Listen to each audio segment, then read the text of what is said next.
Welcome everybody, my name is Marcus, and in this video I will show you how you can simply create your own theme in Microsoft Teams.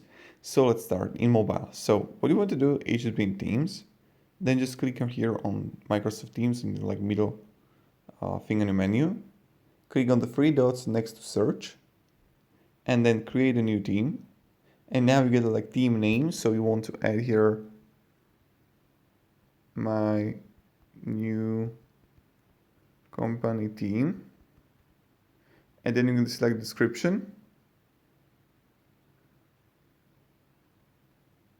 whatever,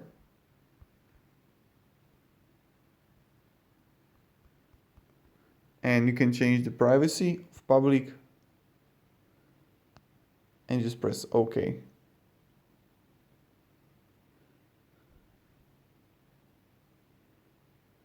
And now you can add members here if you want to.